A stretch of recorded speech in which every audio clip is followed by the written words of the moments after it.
Just before elementary school, I started feeling like there was something was not right. Marissa was born as Chad, but very young, she knew she was not a boy. Back when I was about 4 or 5, and my auntie and my mom took all of us kids to the zoo, and there was this big pile of rocks. What happened next? A wake-up call for her mother. The first time I ever really realized that Chad was not okay with what was happening was when he stood on those rocks. Up until then, I saw the Chad that swirled and pranced and sang and was happy. I don't know what came over me. I just felt like I was out of place. I didn't feel like I belonged anywhere. I felt like God made a terrible mistake. And so I jumped on this big pile of rocks, and I wanted to jump off of them and kill myself. And my sister yelled, "Look at Chad, what's Chad doing?" And I ran over there and grabbed this baby and I said, "What are you doing? You're gonna kill yourself." And he said to me, "I'm trying to kill myself. I need to talk to God. He's made this terrible mistake and put me in the wrong body." I just wanted to die. I felt like I don't belong here. I don't belong in this body. Marissa's mother was a registered nurse. As it turns out, she had specialized in what was known at the time as transsexualism. She felt ready to take on this challenge. And I was thinking, I know about this. I can do this. I can protect this baby. I know that medical system. I can make things happen. I can make this a good place for this child. That's what I thought. I was really wrong. It was very difficult because I was one of the youngest transgenders diagnosed, and also I was very emotionally scared because I was not myself and I wasn't allowed to be myself. And for too long, she had to hide her story.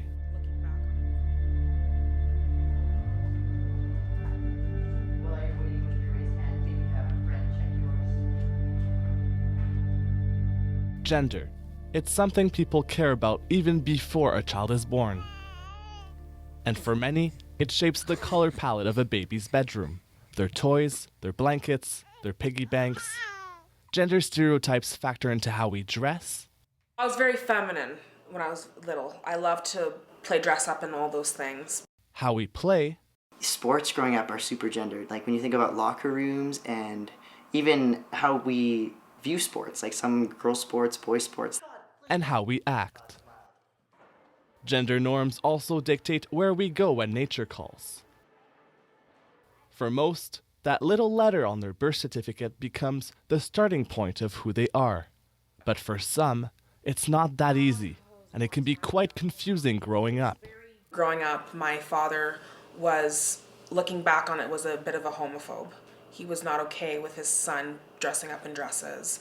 I thought that transphobia and homophobia really was a thing of the past. I thought my husband was unique, but in fact, it was rampant.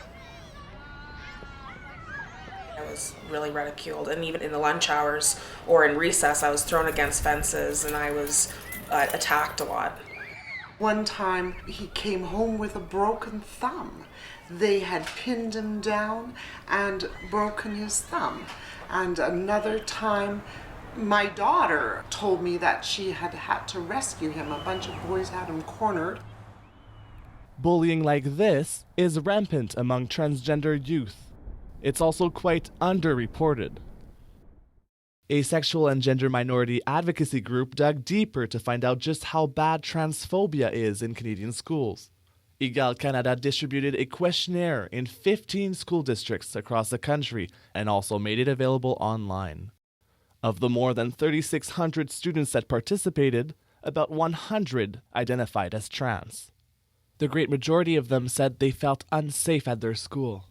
3/4 said they experienced verbal harassment. That's 3 times more likely than their non-sexual and gender minority peers. More than 1/3 reported being victims of physical violence, which is 4 times the rate of their non-LGBTQ peers. And nearly half reported being sexually harassed. With the hate crime statistics, the stats and the research is clear. These are some of our most vulnerable citizens. So but why? There have been great strides in the lesbian, gay, and bisexual rights movement, but that momentum hasn't carried the transgender community forward at the same pace. If the LGB part of the equation got more rights and more acceptance in Canada, the T is still trailing behind. When it comes to gender, sadly, there's discrimination against those who don't fit the two boxes. That's something longtime activist Christopher Wells researches at the Institute for Sexual Minority Studies and Services at the University of Alberta. Often what happens when you don't understand or you fear something, you attack it. Many still see gender as a binary, this idea that people are either man or woman, and that the label you get depends on your sex.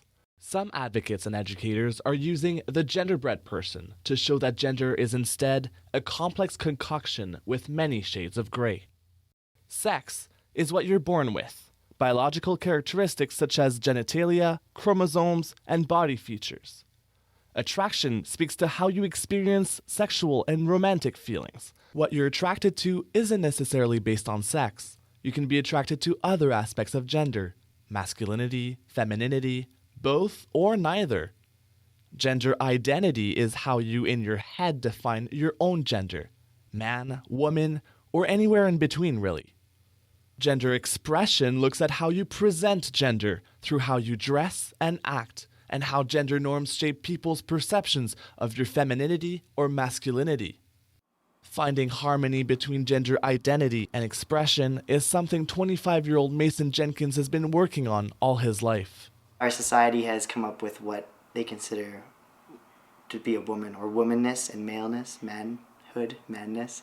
And I think gender is wherever you fit between how we determine being a woman and being a man.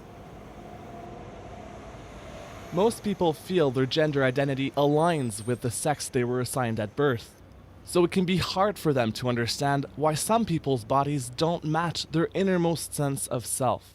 Those who feel they were assigned the wrong gender are known as transgender. This umbrella term includes genderqueer, people who identify as neither male nor female exclusively, two-spirit, a term often used by Aboriginal people who feel their body exhibits both a masculine and a feminine spirit.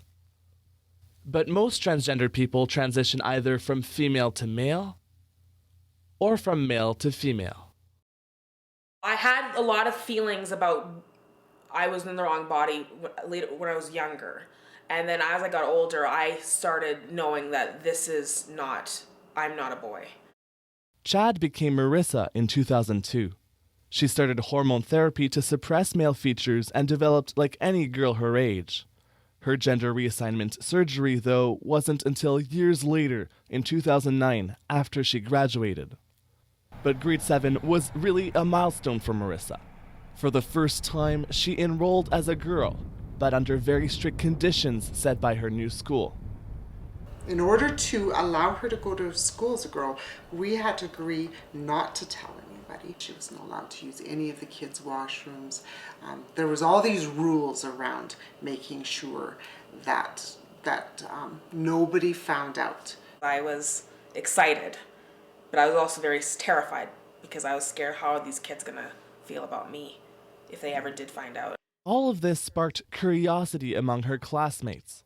In grade 8, girls she thought were friends invited her for a sleepover. At the sleepover, they just basically cornered me and they said, pull down your pants. And I said, no, I'm not gonna pull down my pants.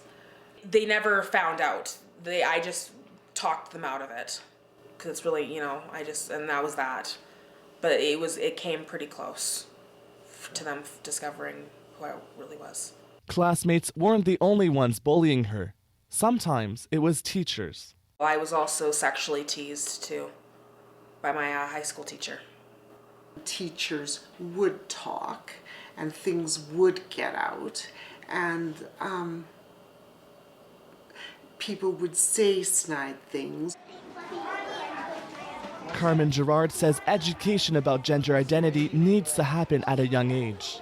When I think about myself as a young child, even knowing that a transgender person could exist, like that was even a possibility, would have changed my whole life. He slapped the back of his neck with his hand. Mason now works as an elementary school teacher in Calgary. He transitioned from female to male at the end of university. To most people, I just identify as a man, but to close friends and family or people in the community, I always identify as a transgender man. Can I do the top? In his class, kids know him as Mr. Jenkins. He works hard to create an environment where they don't feel they're put into one of the two boxes. I love this story because we have this spork, not quite a spoon, not quite a fork. They didn't quite fit in. So just a bit round, just a bit pointy, just right. And that's spork and that's me. I also don't say like boys and girls. I always say like folks or people, kids. These subtle changes can make a world of difference in the school system, where the gender binary is still very present.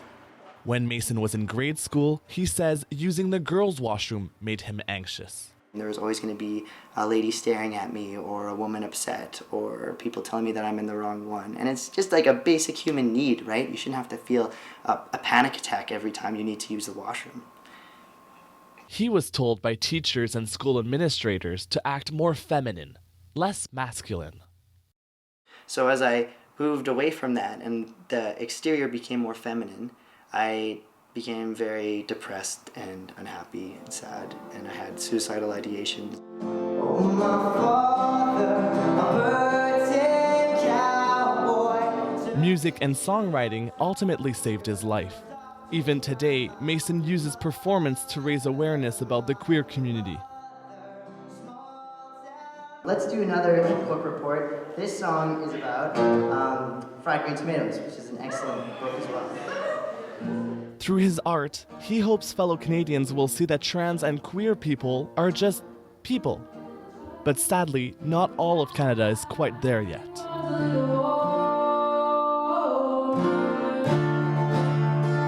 The LGBT community is one of the 3 most targeted groups for hate crimes in this country. And of all the hate crimes committed, they're the most violent in nature. According to Statistics Canada, 2/3 of hate crimes against sexual and gender minorities in 2012 were violent, and more than half of these victims were under the age of 25. Some politicians have been trying to address this issue for years, with New Democrats leading the push at the federal level. NDP MP Randall Garrison proposed Bill C-279 in 2011. The private member's bill would explicitly add protections for gender identity in the Criminal Code and the Canadian Human Rights Act, in the same way that sexual orientation is currently recognized. I think it's one of the last major gaps in our human rights legislation, so I think it's an important thing for us to do as a country. But also I have a personal interest in this is because I have some very good friends who are transgender, and I've accompanied them on their journey, and I would like to see them have the same rights as anyone else. In March 2013, the House of Commons passed the bill, with the crucial support of 18 Conservative MPs. You know, including gender identity in the Criminal Code and the Human Rights Act takes away nothing from people. But it does is it adds important protections, supports, and validation to a very vulnerable community, our trans-identified population. Just wanting to belong somewhere. That was probably the difficult thing for me, was just wanting to be loved. That's also why Alberta Senator Grant Mitchell took up the fight for the bill when it got to the Senate. He says he's always been behind sexual minority rights movements, like legalizing gay marriage in Canada. I hate prejudice. I just hate the thought in my heart that somebody will be treated differently, if not horribly, because they are quote unquote different than I am or the rest of us are. It's not what we are as Canadians. The legislation's been sitting in the Senate for 2 years, delayed namely by prorogation in the fall of 2013. Now, the Senate has to decide on 3 amendments proposed by the bill's critic, Conservative Senator Don Platt. The most controversial amendment would give federal institutions like airports, military bases, and federal prisons the power to bar individuals from entering sex-specific spaces based on their biological sex. That includes not just change rooms and washrooms, but also crisis centers and correctional facilities. It only is intended to protect people that feel uncomfortable and ask somebody to leave. It does not prevent these people from going. Never has. It won't if my amendments pass. He cited the 2012 case of a Toronto man who posed as a trans woman named Jessica to gain access to women's shelters that just accepted his stated gender identity. Christopher Hambrook took advantage of the facility's rules and regulations and assaulted 2 women. That is wrong. Plett says his amendment would prevent deviants like Hambrook from abusing the system, and more specifically, vulnerable women and children. I happen to believe that you do not give a person rights at the expense of another person. A deviant is a deviant, and there's criminal laws that stop that, and perversion is perversion, and exposing yourself where you shouldn't is criminal, and the courts will deal with that. Plett's amendment ignited a lot of public backlash. If C-279 would have taken trans Canadians a step forward, some say the amendment would take them 2 steps back. It's legal discrimination. It's in the law, and that gives people a basis for hate. Bray Carnes, a 23-year-old trans woman from Victoria, posted photos of herself in men's washrooms with the hashtag #PlettPutMeHere. She hopes her bathroom selfies will show people just how wrong it looks. I'm taking your typical bathroom selfie. All girls do it. But I would try to make a point to get the urinals in the background so you could see that I am in the wrong washroom. Her bathroom selfie campaign went viral on social media, with photos being shared hundreds of times. Carnes documented her transition from male to female on YouTube, where she's now posting regular video updates on Bill C-279. The amendments they made essentially disregard the term gender identity. There's people who don't necessarily pass as the gender they feel as though they are, and those are the people that I knew I had to stick up for. That drew attention from news outlets around the world. I'm seeing my face in articles now that I can't even understand, like Korean and Japanese. The articles were overwhelmingly critical of the amendment Mitchell is now trying to revoke. He calls it transphobic and says it could cause more problems than it intends to solve. Gay marriage, that debate, as heated as it was, with all the resistance and all the people who were convinced that society and families and marriage would be lost forever and we would never be the same. And of course, none of it happened except that a whole bunch of people, more people were able to be happy. But time is running out for Bill C-279. When private members' bills are not approved by both houses before the election, they die and they have to start over. It would have to go back to the House of Commons. And it might die on the order paper there before the election, or it might be defeated there. Maybe the Conservatives now wouldn't support it. So that's 4 years of work that we're about to lose, again, because the Conservative leadership is allowing a small group of senators to block the bill.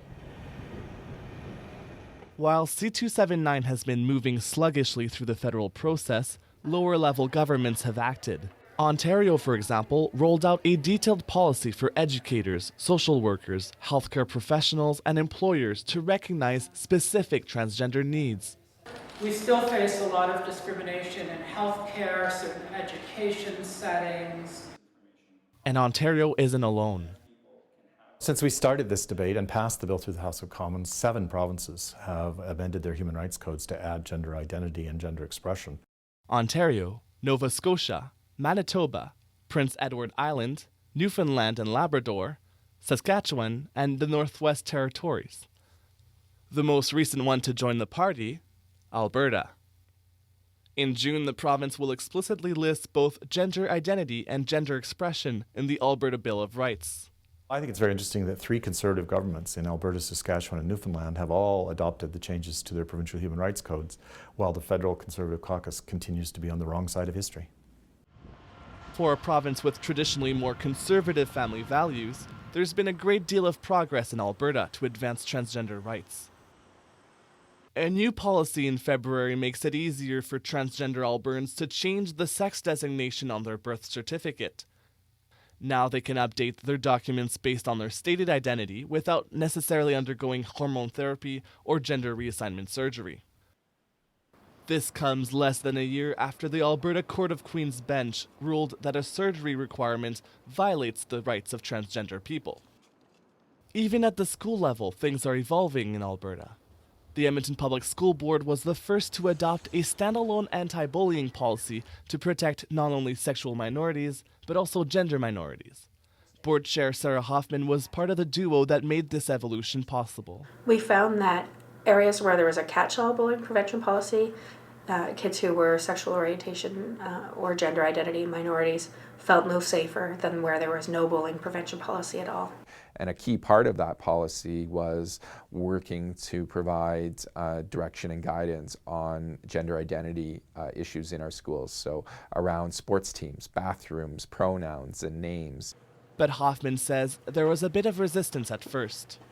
It wasn't quite a unanimous vote, but by the time the policy came back for approval, it was unanimous. So there was lots of support. Fast forward a few years, and now we have 4 school districts in Alberta with standalone policies and a couple of others that are ready to move forward. If we can do it here, you can do it anywhere. And with that attitude, Wells sought to educate Canadians in a different way. Just a couple of announcements while we're all here. We know at 1 o'clock we're going to the movies. In 2004, he co-founded Camp Firefly, a leadership retreat that helps LGBTQ and allied youth take action to improve their communities. It's 4 days jam-packed with arts-based workshops and important discussions ranging from mental health and gender transitioning to empowerment and personal growth. It's hard to describe to people what Camp Firefly feels like. For many, it's the very first time in their lives where they found unconditional love and support. For others, they report it's like a weight has been lifted off. That was certainly the case for Marissa. I felt accepted. I felt like I belonged somewhere. I felt loved. Yeah, Chris Wells nailed it on the head. It's a safe place. It's this beautiful environment where you feel like you can be whatever you want to be and you don't have to be ashamed of who you are. Marissa even braved the stage at Camp Firefly's talent showcase, singing Colored Women from Memphis the musical. In these states, colored women got few chances. It's a song about struggle. It's just a very uplifting, powerful piece. I basically just grabbed the mic and I said, "Hi, my name's Marissa. I identify as transgendered. I was born a boy, and I'm a woman now. I had my sex reassignment surgery," and I got a roar of an applause. And that was basically the first time I actually told a live audience, let alone people. But I felt so, I just felt free. I felt like I could finally, I don't have to hide anymore. Mason went to Camp Firefly as a youth leader. To be a role model for those kids that aren't sure, that are still in that stage of crying alone in their rooms, and they can get to meet me and be like, okay, this is something that maybe I can look into or like feel hopeful for, right? It's so meaningful. I've had some kids tell me that that I saved their lives. Camp Firefly is 4 days of a world that doesn't yet exist. It's 4 days of a world free from violence and victimization. It's 4 days of a world where you can just be yourself without fear. But the power of Camp Firefly is not just these 4 days. It's what happens for the remainder of the year. Arguably, those are the most important days where young people should be able to find support in their community, from their family doctor, at school, from the police service. So a lot of education still needs to happen. That's where our Firefly in Schools program happens. After Camp Firefly, I realized that this is an opportunity for me to share my story and I want to reach out to other people. And my dream is to make school safer, so it doesn't, so no kids have to go through what I went through. Exactly, right? Where you let your kids sometimes teach you instead of the... Firefly in Schools is an outreach initiative where campers go into classrooms to talk about LGBTQ issues and examine the impacts of homophobia and transphobia. They're giving that hope and possibility to other young people to say, hey, that could be me. As well as challenging those students who identify as heterosexual to step forward and be allies. I think it's making a great difference, and I think it's great to see, especially at that age, because I wish I had something like that when I was in school. After proven success in Edmonton, Calgary, and Saskatoon, Camp Firefly plans to start up in Peterborough, Ontario next year. A move to cover more ground and get more so-called alumflies educating others in their communities. There needs to be some education. People need to understand. They need to knock out that sensationalism where people just, are wowed by the fact that it has to do with sex, when really it's not. It's been years since As the mother of a trans child, Carmen Gerard also wants to be part of that education for other parents. She hopes to bring her daughter's story to light in a book she's been writing for years. And it starts with why I adopted Marissa. It walks through her life. It ends with Camp Firefly, because that was the beginning of a different Marissa. It's been a long emotional journey for Marissa. Her mother beside her every step of the way. Something she hopes every parent would do. Support your kids no matter what. Don't abandon them just because you think they're not making good decisions or leading the life that you would dream for them. It's not your life, it's their life. Support them living their life. It can often start with policies and it can start with legislation, but social change really needs to trickle down into the kinds of conversations we're having around our dinner tables, in our classrooms, in our sports locker rooms, and on playing fields. That's when we will know that we've truly changed the conversation and changed our culture to be more accepting and inclusive. She sings this song in my head that I heard in hospital bed. Songs to put me to sleep, can't compete with her words so sweet. The nurses stare, disapproving glares as she crawls in right next to me. Oh, oh, oh.